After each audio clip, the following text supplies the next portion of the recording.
नमस्कार. आज 26 जून 2024 वार आहे बुधवार. लोकसत्ता वृत्तपत्र विश्लेषणमध्ये आपलं स्वागत आहे. पहा, आज हे जे सेशन आहे ना ते मी दुसऱ्यांदा रेकॉर्ड करतोय, त्यामुळे अगदीच फास्ट ट्रॅकमध्ये मी रेकॉर्ड करेन, कारण एनर्जी तेवढी राहिली नाही आहे. एक व्हिडिओ करप्ट झाला, त्यामुळे परत एकदा हे रेकॉर्डिंग आहे. Sorry for that. पण तुम्ही सहकार्य कराल ही इच्छा आहे. त्यानंतर एक ॲडव्हर्टाईज करेन मी. तर पहा, मोस्ट अवेटेड म्हणजे जे इकॉनॉमिक्सच्या कन्सेप्ट आहेत किंवा महाराष्ट्र टेक्स्टबुक नुसार आपण जे इकॉनॉमिक्सचा कोर्स घेऊन येणार होतो, त्याचा मी काल एक पहिला व्हिडिओ रिलीज केलेला आहे. तर प्लीज सर्वजण ते पहा. म्हणजे आजचा लोकसत्ता वाचला नाही तरी चालेल, पण प्लीज थोडंसं सहकार्य करा. म्हणजे इकॉनॉमिक्समध्ये काही कन्सेप्ट वगैरे ते अगदी योग्य आहे का, किंवा ते म्हणजे तुम्हाला त्या व्हिडिओबद्दल काय वाटतं ते नक्की मला सजेशन वगैरे ते कमेंट सेक्शनमध्ये द्यायचे आहेत. ओके, त्यामुळे ती थोडीशी ॲडव्हर्टाईज. त्यानंतर सॉरी फॉर दॅट. आता आपण पुनश्च एकदा आपल्या वृत्तपत्र विश्लेषणाला सुरुवात करूयात. तर पहा, पहिली बातमी आहे, 5 दिवसांत नुकसान भरपाई द्या, शेतकऱ्यांना मदतीबाबत मुख्यमंत्री एकनाथ शिंदे यांचे जिल्हा प्रशासनाला आदेश. व पहा, आज घडीला शेतकऱ्यांसमोर अगदीच म्हणजे नैसर्गिक आपत्ती तर आहेतच समोर, पण अगदी नैसर्गिक आपत्तीसोबतच जोडून जर म्हटलात ना तर पैशांची पण गरज असते. ओके, आता खरीपाची लागवड पहा 142.38 लाख हेक्टरवर झालेली आहे. ओके, मग पहा, अगदी शेतकऱ्यांना आर्थिक मदत पण करणं गरजेचं आहे. पण बँकेमध्ये जर तुम्ही लोन घेण्यासाठी गेलात ना तर तिथं काय लागतं, आपला सिबिल स्कोअर विचारतात. मग शेतकऱ्यांकडे सिबिल स्कोअर तिथं बिल्डअप होणार आहे का, तर बिलकुल नाही. शेतकरी कुठे ITR वगैरे भरणार आहे. त्यानंतर पहा, जे सॅलरीड पर्सन आहेत त्यांच्यासाठी ते सिबिल स्कोअर वगैरे होऊ शकेल, पण शेतकऱ्यांसाठी तशा निकष वगैरे ठेवणं हे बँकेसाठी जाचक आहे.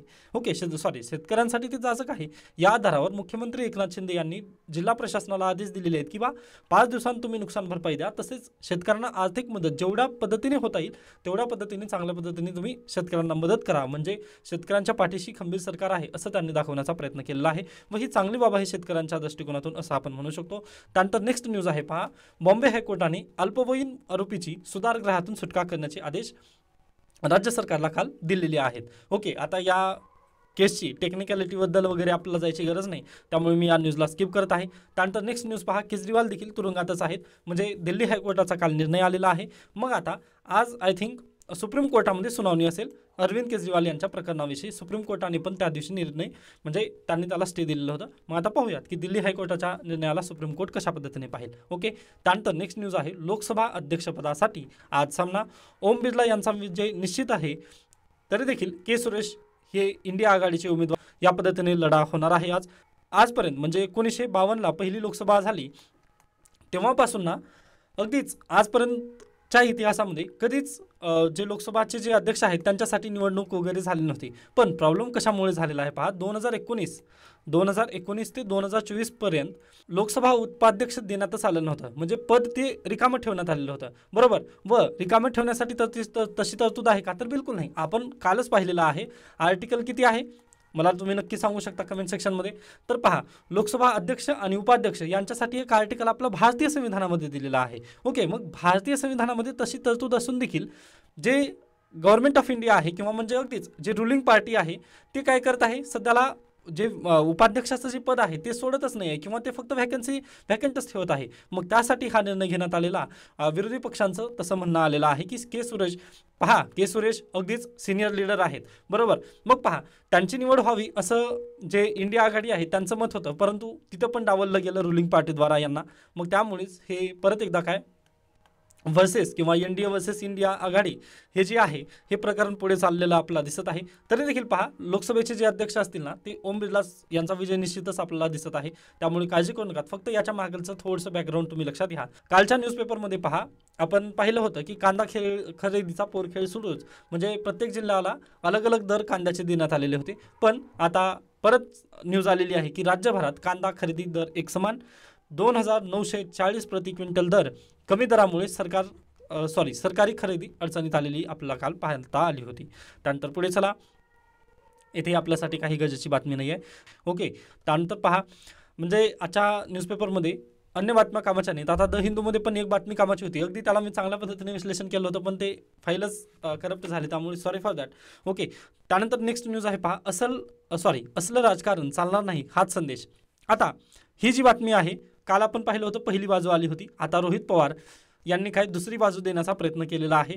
म्हणजे इंडिया आघाडी जरी म्हणजे बहुमताने निवडून जरी नाही आली तरी देखील असलं राजकारण वगैरे आम्हाला चालणार नाही हे संदेश देण्यासाठी इंडिया आघाडीला आम्ही मतदान वगैरे दिलं की काय, अशा पद्धतीने तिथं काय दिलेलं आहे, हल्लेख आलेला आहे. म्हणजे डायरेक्टली टायटलवरून समजून येतं. आता त्यामध्ये जास्त खोलात वगैरे प्लीज जाऊ नका. ओके, त्यामुळे मी त्याला स्किप करतोय. त्यानंतर नेक्स्ट संविधान भान, याला आपण चांगल्या पद्धतीने समजून घेण्याचा प्रयत्न करूयात. पहा, नरेंद्र मोदी यांनी म्हणजे 24 तारखेला जेव्हा संसदेच्या आवारामध्ये त्यांनी पत्रकारांना संबोधित करत होते त्यावेळेस त्यांनी काय म्हटले की जे काँग्रेस आहे त्यांनी अगदी ऑलरेडी आणीबाणी वगैरे लावली होती व त्यांनी संविधानाला वगैरे वाचवण्याचा वगैरे तिथं ढोंग वगैरे करू नये अशा पद्धतीने त्यांनी अप्रत्यक्षरित्या टीका वगैरे तिथं केली होती.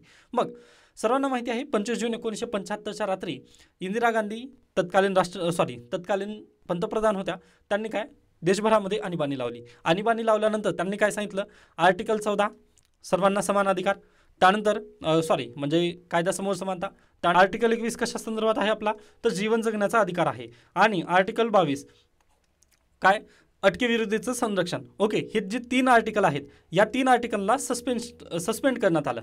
ओके, 25 जून 1975 पासून या 3 आर्टिकलला सस्पेंड करण्यात आलं 21 महिन्यांसाठी. म्हणजे पुढे आणीबाणी जोपर्यंत लागू राहील तिथपर्यंत हे काय सस्पेंड असेल असं त्यांनी म्हटलं. व तेव्हाच काय एक कायदा पास करण्यात आला होता इंदिरा गांधी यांच्या मार्फत, मिसा.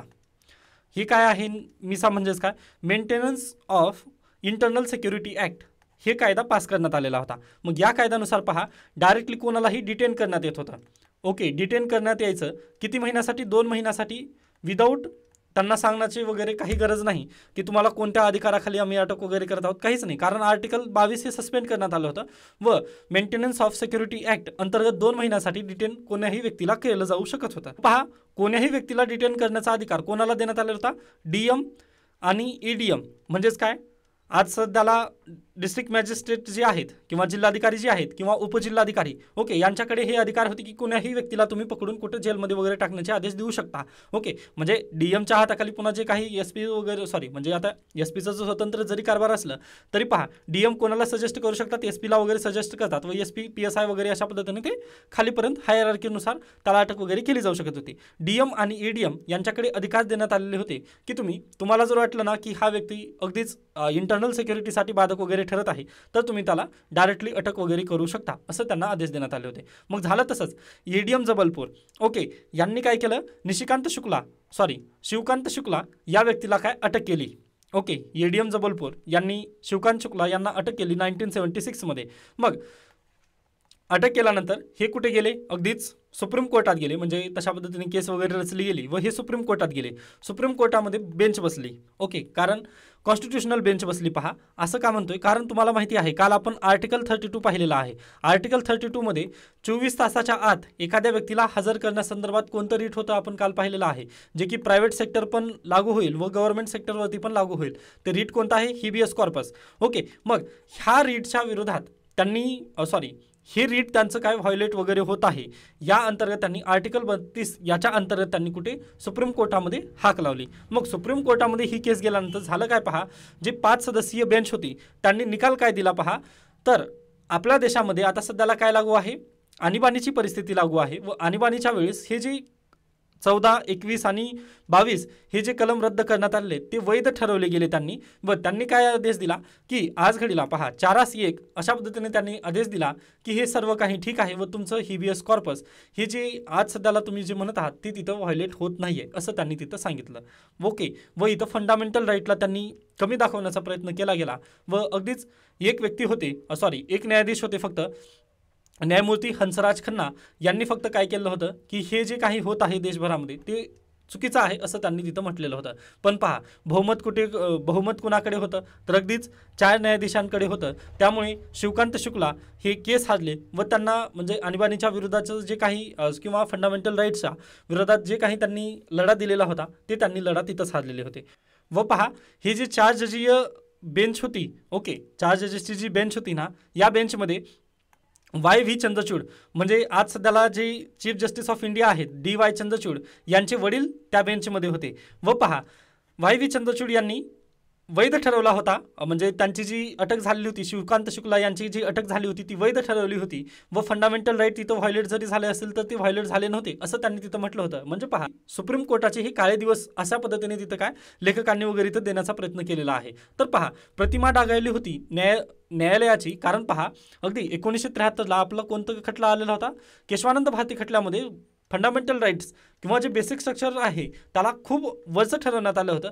तरी देखील या ईडीएम जबलपूर केसमध्ये झालेलं काय होतं, व्हायोलेशन जरी झालं तरी सुप्रीम कोर्टाने त्यावरती काहीच ॲक्शन घेतली नव्हती व उलट शिवकांत शुक्ला यांची अटकच ही वैध आहे असं त्यांनी ठरवलं होतं. ओके, म्हणजे हे काळं पान होतं किंवा सुप्रीम कोर्टाचं हे काळं पेज आहे असं त्यांनी नमूद केलेलं आहे. मग पहा, 2017मध्ये झालं काय आपल्याकडे, तर पुट्टास्वामी जजमेंट ज्यावेळेस आलं त्यावेळेस त्याच बेंचमध्ये कोण होते, डी.वाय. चंद्रचूड हे बेंचमधले एक मेंबर होते. ओके, व त्यांनी 2017च्या जजमेंटमध्ये देताना त्यांनी काय म्हटलं की जे सुप्रीम कोर्टाच्या पुढचं जे काळं पान वगैरे आहे किंवा जे सुप्रीम कोर्टाचं जे काळा दिवस होतं की ईडीएम जबलपूरमध्ये त्यांनी फंडामेंटल राईटला जास्त चांगल्या पद्धतीने निर्णय घेतला नाही. मग त्यांनी डी.वाय. चंद्रचूड यांनी तेच निर्णय जे आहे ते अवैध ठरवला.